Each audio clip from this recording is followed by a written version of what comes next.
The text came in at 11:42 p.m. I was still at my desk, laptop open, half reading emails I wasn't absorbing. Her name lit up my screen, and for a second I felt that familiar tightening in my chest, the reflex of someone still hoping to be chosen. Don't be jealous. I'm at Mark's place. We're just talking. There was no emoji, no softening, just the preemptive instruction. Don't be jealous. I read it twice, not because it was confusing, because it was clarifying. Mark, the ex who was ancient. History, the one she had assured me was irrelevant, the one she'd accused me of being insecure about, as if discomfort were a personality flaw instead of a signal. I waited for the spike of anger. It didn't come. Instead, something quieter settled in, a kind of stillness that felt unfamiliar but not unwelcome. I realized she hadn't texted to reassure me. She'd texted to control the narrative, to frame the situation before I could react, to make any discomfort I felt look irrational in advance. Don't be jealous. The phrasing mattered. It wasn't, I know this might make you uncomfortable. It wasn't, I should have told you earlier. It was an instruction, a preemptive correction. I leaned back in my chair and let the silence of my apartment stretch around me. There had been other moments like this, smaller, easier to excuse. Dismissing my questions as overthinking, laughing when I expressed a boundary, telling me I was too intense whenever I asked for clarity. Each time I'd explained myself more gently, tried to prove I wasn't possessive, tried to earn the label of secure. I picked up the phone and typed slowly. You're free to talk to whoever you want. I'm not jealous. I'm just done negotiating for basic respect. I read it once. No edge, no insult, no theatrics. Then I sent it. The dots appeared almost immediately. What does that mean? I didn't answer. Another message. Are you seriously overreacting right now? I set the phone face down on the desk. For the first time since we'd started dating, I didn't feel the urge to defend myself. I didn't feel the need to explain the difference between jealousy and standards. I didn't feel the anxiety of potentially losing her. I felt tired. Not of her, of the dynamic.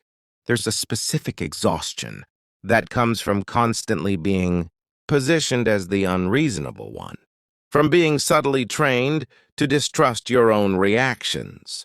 I could see it clearly now. If I protested, I was insecure. If I stayed silent, I was cold. If I compromised, I was finally being mature. There was no version of me in that system that wasn't being reshaped. The phone buzzed again. And again. I can leave if it makes you uncomfortable. I was just trying to be honest. I thought you were different. That last one almost made me laugh. Different from what? From men who had boundaries? From men who didn't applaud her for testing them? I let an hour pass. Then I picked up the phone and wrote one more message. You don't need to leave. Stay. I think we both need clarity about what we're doing. I meant it. She called immediately. I declined. Another call, declined. Finally, a voice note. Her tone was strained, thinner than usual.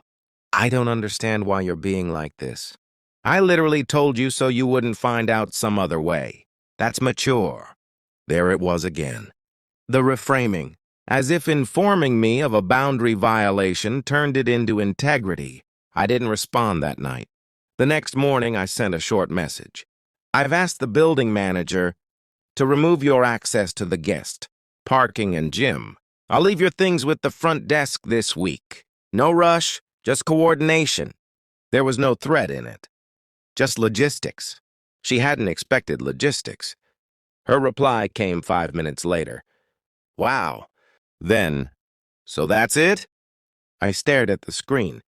There was a part of me that wanted to soften, to explain that it wasn't about Mark specifically, that it was about a pattern, about the quiet erosion of mutual regard.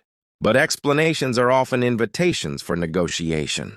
Instead, I wrote, "Yes." She called again. I let it ring. A message followed. "You're throwing this away over one night." I typed, erased, then typed again. "It's not one night. It's the way you speak to me when you think I'll tolerate it." There was a long pause. Then a final voice note. This time her voice was unsteady. Not dramatic. Not screaming. Just frayed. "I didn't think you'd actually walk away." That sentence carried more truth than anything else she'd said. She hadn't thought I would. Because I hadn't before. Detachment isn't loud. It doesn't slam doors or deliver speeches. It's the quiet withdrawal of participation. The refusal to keep proving you deserve baseline consideration.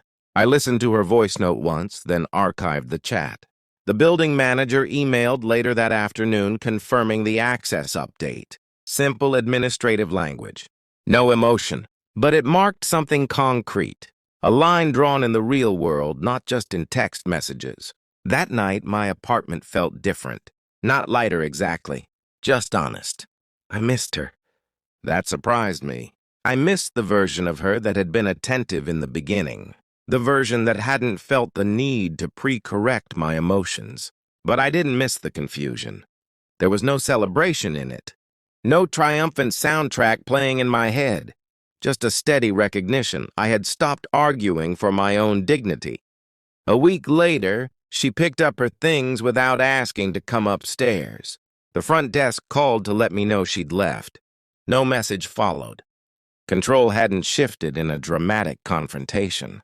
It had shifted in paperwork, in silence, in the absence of pleading.